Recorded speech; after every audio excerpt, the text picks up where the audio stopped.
So first of all, thank you to the organizers for asking me to give this presentation. I'm going to break step with the previous two talks in that I'm actually going to talk more about the current status of the Einstein Telescope than science. So first of all, for those of you who don't really know, I'm going to give a very quick description of what is the Einstein Telescope. Then I'm going to move on to the current ET timeline, excuse me, and then talk about recent community activities. So for people who don't know, the Einstein Telescope is a subterranean cryogenic interferometer. Our current 2G detectors have arm lengths of between 3 and 4 kilometers. The plan for the Einstein Telescope is to have a triangular interferometer with arm lengths of 10 kilometers. This will make them approximately 10 times more sensitive than the current 2G detectors.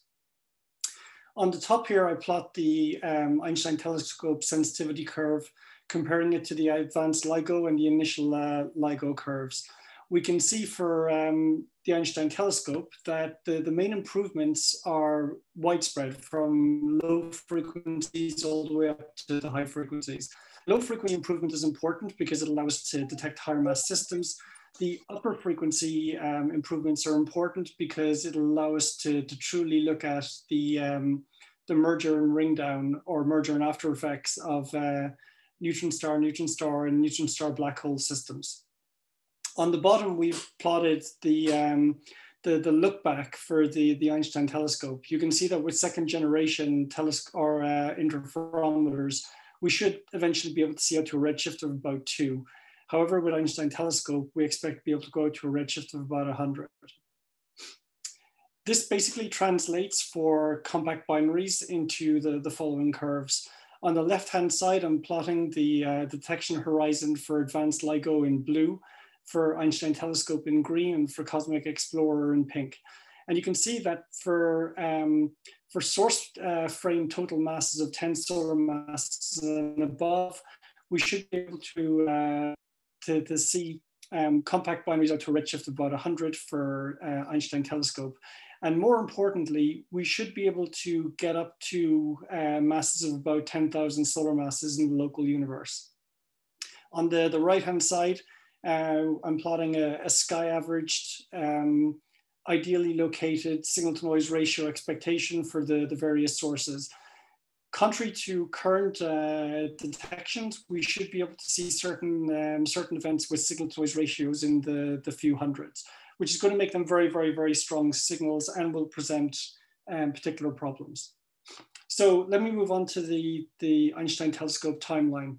So the reddish bar is where we're currently at.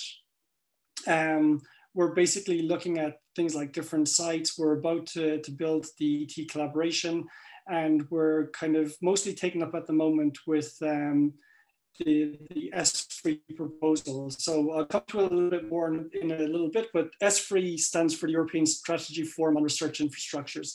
Politically, it's very, very important that Einstein Telescope becomes part of the S3 roadmap. So you can see from the timeline that, it's expected that everything going well, we'll make a site decision around 2025. Construction will begin around 2028. The installation will finish around maybe 2033 and then go into operations sometime around 2035 in an optimistic scenario. So let me go into some of the things in more details. Currently, there's 2 potential site locations for the Einstein Telescope. The first is in the Euregio-Meuse-Rhine area, which is kind of the border between Belgium, Netherlands, and Germany. The second option is in Sardinia. There's no guessing or no prize for guessing which one I would rather have. For the ET organization, we're currently in transition phase as we're preparing for the S3 application. We have a steering committee that exists and we meet on a weekly basis. Some of the working groups have started to take form, with chairs having been assigned to the various working groups, and the internal organization of those groups is currently being organized. The plan is that the Einstein Telescope collaboration will be concretized after the S3 evaluation. We have close ties at the moment with members of Cosmic Explorer, as well as the LIGO, Virgo and CAGRA members, as there's a large overlap of personnel at the moment. So the S3 application, the submission for proposals was September 9th, 2020. We received a bunch of critical questions that need to be addressed in February 2021. And basically we have the S3 hearing on April 14th. We should get a decision sometime around September, and the 2021 S3 roadmap launches around the October-November timeline. So April 14th is the next major deadline that we have. So in terms of the organization, there's a number of working groups. So going anti-clockwise around the screen, we have the site preparation board, which will basically coordinate the on-site activities. We'll basically look at the pros and cons of the two different sites, and we'll eventually make the recommendation of which site the Einstein Telescope should go for. We have the Instrument Science Board, who are responsible for the infrastructures and for the detector, and for creating a technical design review, and also to identify any missing or kind of impinging technologies, and in general to plan the R&D activities for the next decade or so. In orange, we have the Observational Science Board. I'll go into that in greater detail on the next slide, so I won't kind of spend any more time here. And then in dark blue, we have the E-Infrastructure Board. The mandate of this group is to define the computing and storage resources that the Einstein Telescope will need to study various computing models like cloud or distributed computing, stuff like that, and also to look at possible synergies with other European infrastructures that either exist now or will kind of come into existence in the next decade. So the Instrument Science Board, and if you're interested, you can basically visit the website in the top right-hand corner, is basically covering 6 different topics. So suspensions, optics, interferometers, vacuum cryogenics, noise mitigation, and infrastructure. The 2 chairs of the group are Andreas Freise and Gianluca Gemma. So if you're interested in getting involved in the instrument science part of the Einstein Telescope, then I recommend you go to the website or send an email to the 2 chairs. The Observational Science Board has recently been formulated. The 3 chairs of the group are Marika Branchesi, Michele Maggiore, and myself. You can see from this table here that there's a lot of planned activities for the Observational Science Board. But in general, our mandate is to investigate the science case for Einstein Telescope, especially taking into account different potential detector configurations, and also potential combination 2G, 3G, and pure 3G gravitational wave networks. One of the charges will be to develop more sophisticated waveform models, incorporating higher order physical effects like higher order modes, equations of state, and possible deviations from general relativity. This will involve a large amount of both analytical and numerical relativity work. And as I pointed out earlier, one of the main targets of the Einstein Telescope will be to investigate the merger remnants of binary neutron stars. So numerical relativity simulations and information that we can put into the waveforms will be of high importance. We're also going to investigate population models at near and high redshift and examine the case for the consequence for stochastic backgrounds. Given the sensitivity curves for the Einstein Telescope, we have a high confidence that if we haven't detected a stochastic background by then, that Einstein Telescope should provide a very good chance of detecting stochastic backgrounds. Given that we expect a large number of observational facilities to be kind of in operation around the ET kind of era, one of the main topics for the OSB is to develop an infrastructure for multi-messenger astronomy, and also to begin kind of a deep connection as of now with external telescopes and facilities. We also have a mandate to develop tools to investigate fundamental physics in the vicinity of compact objects, look at dark matter and dark energy, and also to try and investigate the existence of exotic objects like gravastars, primordial black holes, etc. In the high redshift reach for the Einstein Telescope, we hope to investigate networks of cosmic strings and also to make an ultra precise estimate of Hubble's constant. At the moment, we are not able to break the tension in the estimate of Hubble's constant between type 1a supernovae and the results coming from the cosmic microwave background. With the expected number of events and the expected number of electromagnetic counterparts to the events for Einstein Telescope, we expect to be able to make very, very precise estimates of Hubble's constant. And then we have a mandate to develop open access data analysis tools and analyses for different types of sources, including potentially mock data challenges and stuff like that. And also to develop synergies with other gravitational wave observatories, such as the existing 2G detectors, Cosmic Explorer, and LISA. So recent ET community activities. So at the end of last year, we had the 11th Einstein Telescope Symposium. It was supposed to be at ANSI.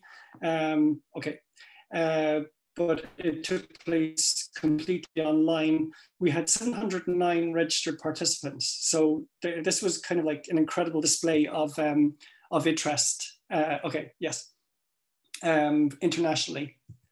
And then in February of this year, we had the first Einstein Telescope France workshop.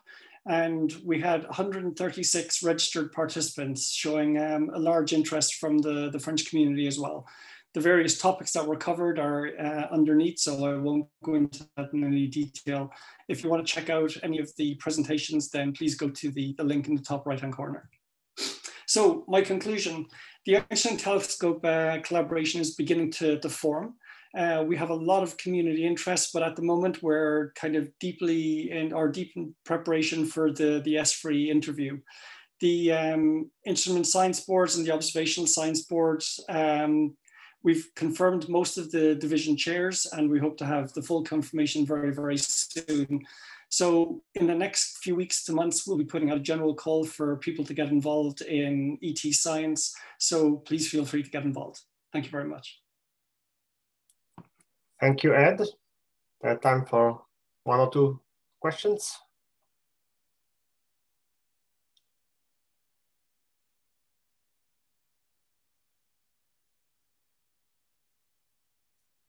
I have a very short question. Maybe what would be the time gap? Is it known between the end of Virgo LIGO second generation and the Einstein Telescope?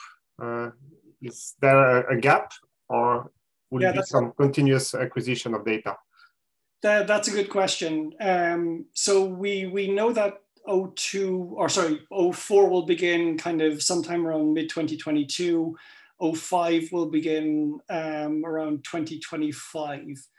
There are groups that are currently looking at the post-05 era for the ground-based detectors. Our hope is that there may be an overlap initially between the 2G detectors and the initial version of Einstein Telescope. However, if we do get to a point where we have a full 3G network, then the 2G detectors essentially become redundant. But there is an expectation that we will still have 2G in operation around the early to mid 2035. Okay, thank you. There's a question by Luciano. Yeah, hi Ed. Thank you for the very nice overview.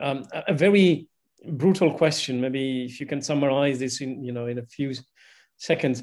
If you contrast Einstein Telescope and Cosmic Explorer, they're very different in strategy and technology.